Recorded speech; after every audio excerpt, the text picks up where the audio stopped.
u Tadeusza Mazowieckiego w gabinecie nie byłem za długo. Pisałem przemówienia, brałem udział w różnych rozmowach, wyjeżdżałem też za granicę.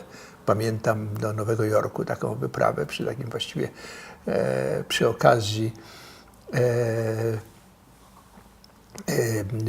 okazji no, która nie miała jakiegoś wymiaru dyplomatycznego, tym niemniej zgromadziła ponad 100 głów państw, to jest jakiś szczyt dziecka, coś takiego. I oczywiście przy okazji toczyło się masę rozmów, między innymi pamiętam rozmowę wtedy, nie mylę się, z George'em Bushem, ojcem, czyżbym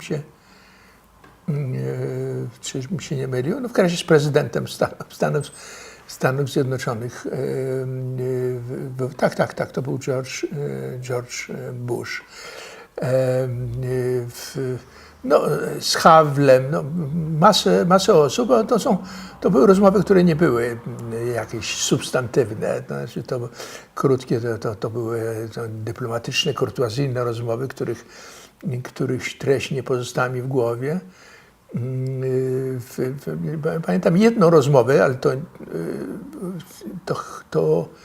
to było też przy tej okazji, to było bardzo interesujące.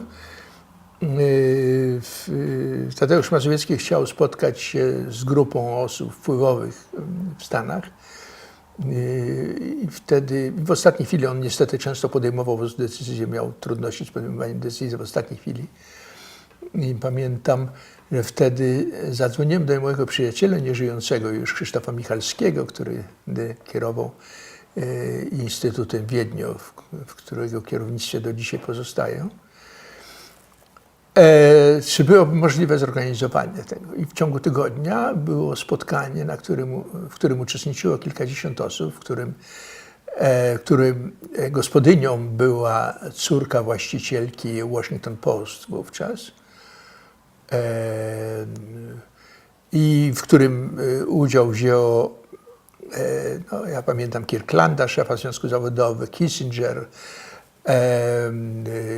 prawda, no i wielu ludzi bardzo majętnych. Ja gospodyni sama ironicznie skomentowała, że to było jakieś 100 miliardów dolarów, prawda, na detali. Rzeczywiście w ciągu tygodnia byłem oszołomiony, że coś takiego można było zrobić, ale Polska też ciągle była bardzo popularna, prawda, więc było duże zaciekawienie. To też zapamiętałem, dlatego że Mazowiecki tam po raz pierwszy powiedział, to był sierpień 90 roku, że będzie kandydował w wyborach prezydenckich. To był wówczas ważny fakt i z tym wiąże się masę wspomnień, których, mówiąc prawdę, nie zawsze przyjemnych. To znaczy, to było bardzo trudna charuba i sam Tadeusz Mazowiecki nie bardzo nadawał się na kandydata, chociaż był niewątpliwie człowiekiem dużego formatu. To się czasami zdarza. On wobec kamery go kompletnie paraliżowała, więc przezwyciężyć jego naturalne takie napięcie wewnętrzne w obliczu kamery było rzeczą bardzo trudną. Pamiętam, że Agnieszka Holland między innymi udzielała mu jakichś porad, prawda? Ale wszystko jedno, to była katastrofalna kampania, katastrofalne wyniki, prawda, które w jakimś sensie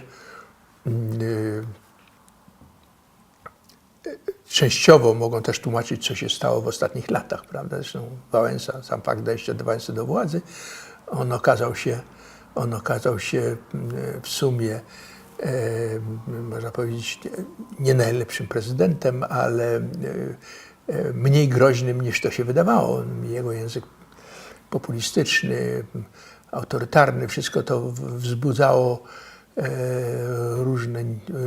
niepokój wśród ludzi, powiedzmy, w tym obozie demokratyczno-liberalnym, tak go nazwijmy.